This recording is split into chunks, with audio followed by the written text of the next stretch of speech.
Folks, welcome back. I have your latest home prices and insights for the City of Toronto for a week ending September 1st. So the numbers I'm going to go through do not cover the Labor Day long weekend. This is the week before. There's so much going on.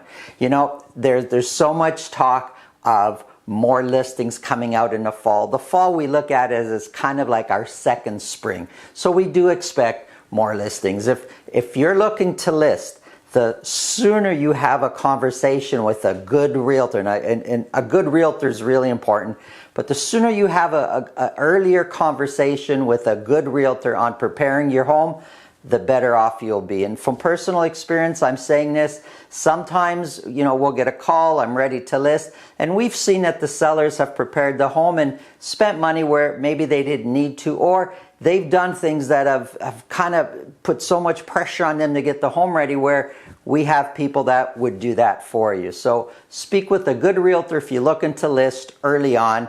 I have a quick question for all of you out there. Please comment below. Do you feel listings are going up this fall?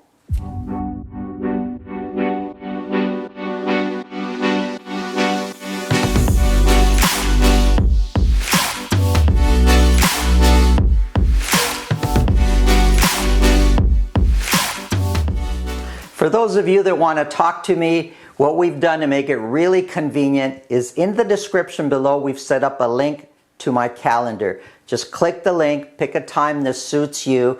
I'll know ahead of time this way when we're going to chat, and I'll make sure my calendar is free. So there's a link in the description to my calendar. Book a time and we could talk about whatever's on your mind real estate wise. Take a moment here and hit the subscribe button. Hit the bell button so you're reminded when this video comes up, and please share this video with anybody you feel that could benefit from knowing what's really going on in real estate. You know, anytime you turn on the news right now, you can't help to hear what all the political parties are doing. Our election's coming up September 20th, I believe, the election's coming up, the federal election, and it's unbelievable how real estate is like front and center on every political party's agenda. A couple things that they're all talking about. Now, this is not a pro one party or another thing that I'm going to say here. It's really just in general. All the political parties are talking about how they're going to ban foreign buyers. They all have one way or another how they're going to do it. Well, as soon as you really talk to the experts that could really tell you the percentages of foreign buyers, it's really 2, 3, 4% of the transactions are foreign buyer related. With that in mind, do you think that 2, 3, or 4% of all of transactions are really going to move the needle? Ban it, don't ban it. The problem is that it's like ear candy to everybody out there. They're thinking, oh yeah, let's ban foreign buyers and prices will come plummeting down so everybody could buy a house. I don't see that happening, but the political parties are just saying stuff that you want to hear. So that's one thing they're talking about. The other thing they're talking about is affordable housing. They're talking about thousands and thousands and thousands of new affordable houses being built. Well, if anybody knows anything about building new construction, it takes 3, 4 years just to get a shovel in the ground. Well, whoever gets elected has a mandate for 4 years. I don't think we're going to see a ton of affordable housing all of a sudden. And who are they going to get to build these affordable houses? Builders, they want to make their profit like any other corporation wants to make a profit. And the last thing they're talking about, helping first-time home buyers. They all have some sort of an agenda as to how they're going to do this. I think it's great. The more people we can get into buying houses, the better. Home ownership is a wonderful thing. What I don't see is how they're going to supply the increase in demand in some of these first-time home buyers buying houses. So they're going to make it easier for first-time home buyers to buy, which puts more pressure on demand in the lower price bracket.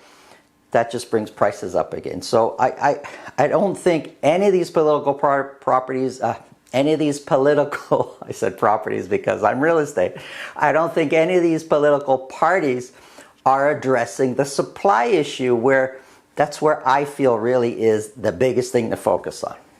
Okay, let's get into the numbers here.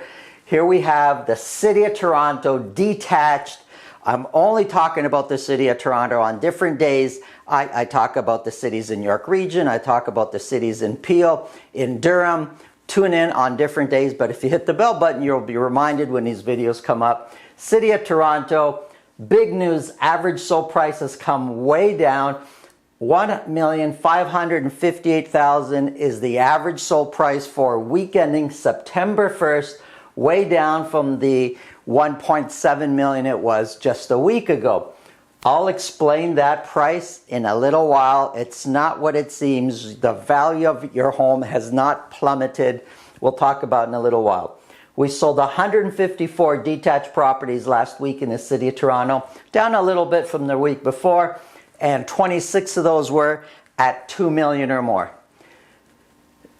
We're 3% higher than we were last year's average versus last year's average sold price. Last year at this time, average sold price was coming up a little bit. This year it's coming way down. So of the 154, 57% sold at list price or more. So that's going to seem like, wow, you know, there's a lot less competition than there was before. We were up at the high 60s. There's many weeks we're in the 60s. Earlier on in the year, we were sitting up in the 70s. So 57%, well, that's an average of all home types. I can tell you from personal experience, if you're buying in the higher price bracket, 2.5 million, 3 million, you're going to see this 57% much lower. It's more around 35%.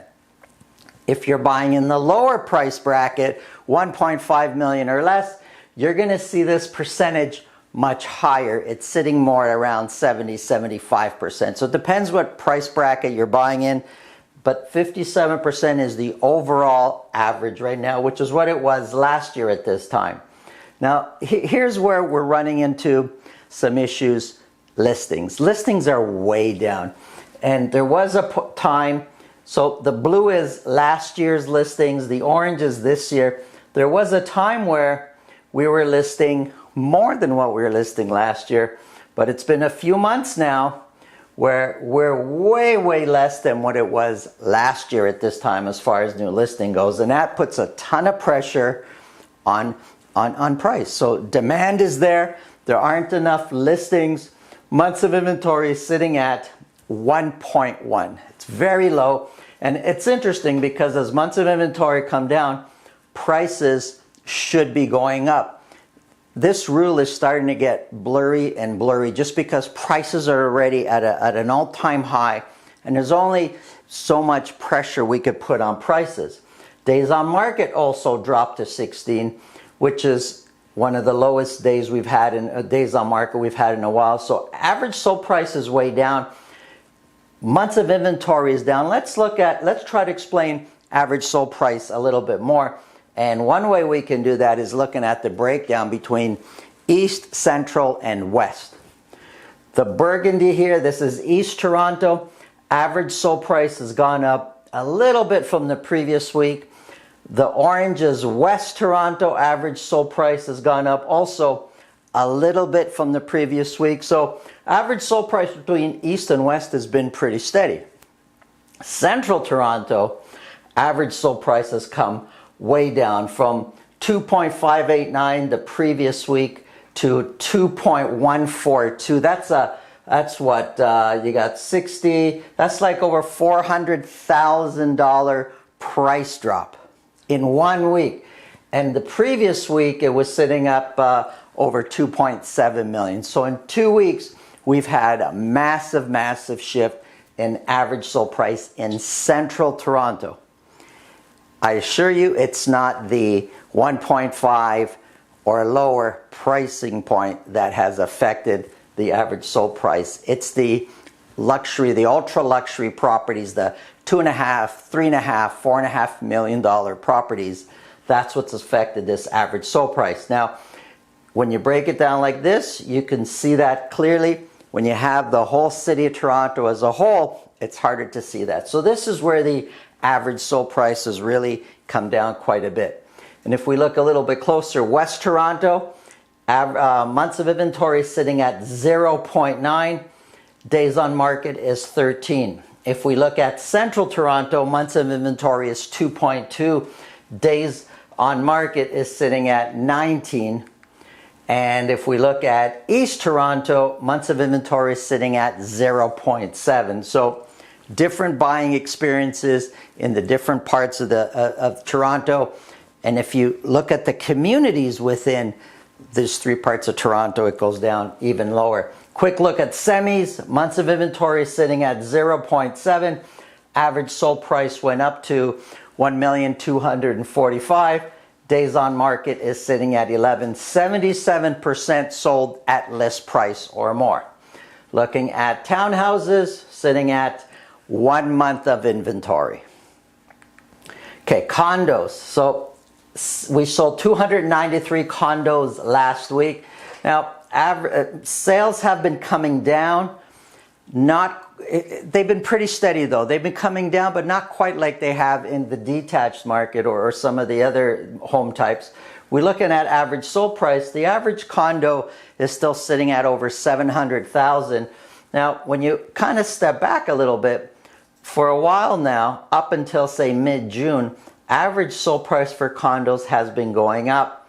And if you look from June onward, average sold price has been just creeping down just a little bit each week here. It's a little bit lower. So average sold price is coming down, but just by a little bit, very slight.